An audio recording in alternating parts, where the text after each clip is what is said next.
So the first thing I want to talk to you about is mindset and the mindset that we need to have during these times.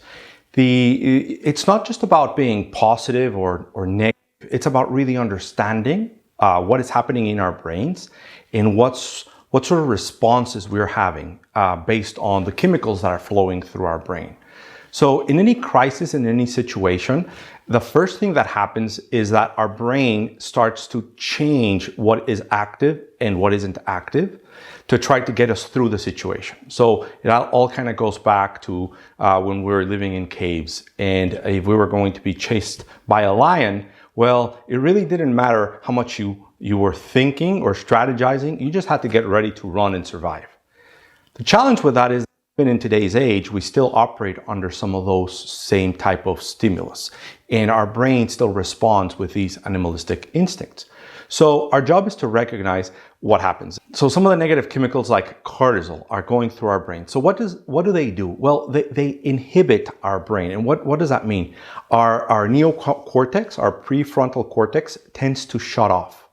Tends to shut down, and basically what happens is that we get into more of a response type of an approach. So you've probably heard about this idea of fight or flight response. The reality is it's really freeze first, flight second, fight third, for the most part. What does that mean to us, and how does that relate? Well, the freeze response is kind of like a deer in the headlight look. There's a situation that we don't quite understand. Our brain can't quite make sense of it. So it either kind of goes into denial, and it's like, well, no, nothing is happening. It's not such a big deal. This will all pass. Or we're frozen, we're confused, we don't know what's going on. And it is important that we recognize if we're kind of on that stage, and that we can move on to the next stage. The next stage is actually a scarier one. This is the flight response. This is where we're just trying to get away from danger as quickly as possible. And because we're not thinking, because again, our prefrontal cortex has kind of shut down, we see less options. We kind of go into tunnel vision.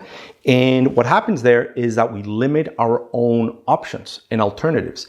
And we tend to take very drastic measures. So people saying, hey, let's shut down the business. Let's send everybody home. Let's go buy all the toilet paper that is available. All the madness is in response to this situation. Well, if we can get through that, then we actually get into the fight response, which is kind of the leadership response in this situation. This is where we recognize that there is a serious situation.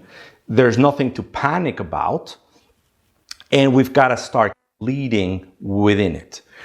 We got to get back in control of our emotions. We got to get back in control of our brains and the brains of our team members, and put ourselves where we are thinking, where we are being strategic about what we are doing, and where we can start planning and taking proactive actions instead of just being response driven.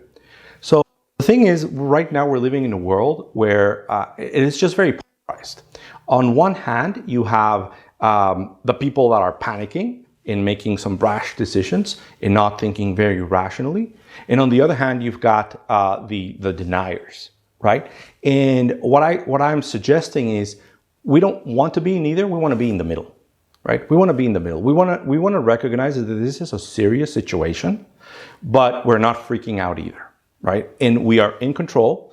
And we can look at the opportunities and the challenges associated with the situation. And that way we can plan and we can get through this.